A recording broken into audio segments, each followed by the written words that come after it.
I know it's not everything I've learned. Listen, the journey to get to the trilogy was a very long one. You know, I was in my mid-30s when that was published, but I started writing in my teens. I've been doing this more than 50 years now. It's a long, long journey. And I think you have to look at, I know it's a big book. I know. It's an elephant. Yes, there's no question. But it's just one book of many that I've written. I read it like a nostalgic Paul Auster of that time. It's not really nostalgic. It's just those are my years.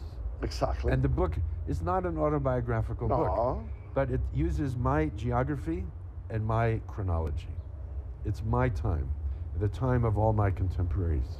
And I wanted to explore it. I wanted to go back and really reassess it and try to evoke what it felt like to live in that time. And that's why even later in the book, when we're in the 60s, I went into such detail about the little revolution at Columbia University, because I thought that the story needed to be told in a very concise, clear way. So I did it. And the funny thing is, Mark Rudd, who appears in the book as a character, but he was a real person. He was the head of the SDS, left-wing student movement. But I knew him from childhood. We went to high school and college together. And he's still alive, and I sent him the manuscript of the book. I said, Mark, what do you think? Did I get it right or not? He said, yes, you did. This is it. There's nothing wrong with your retelling of Columbia in '68. So I felt good about that. Last question, because you talked about Ferguson and the Ferguson thing, but you also, when you finish looking at what's happening in the world, not only in America, are you an optimistic now?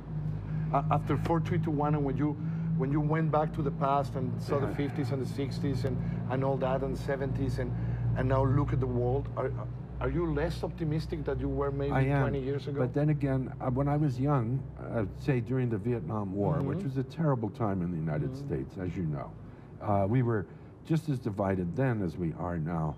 But as a young person of 20, I was nevertheless optimistic that, number one, we would be able to stop the war, and number two, society was going to get better.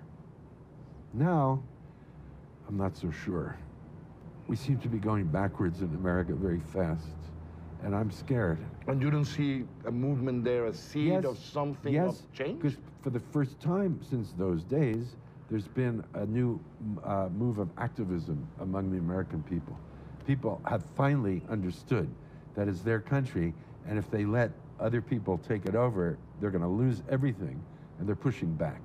This pushback is good, and it's inspiring me, but I hope it's for real, and I hope it lasts.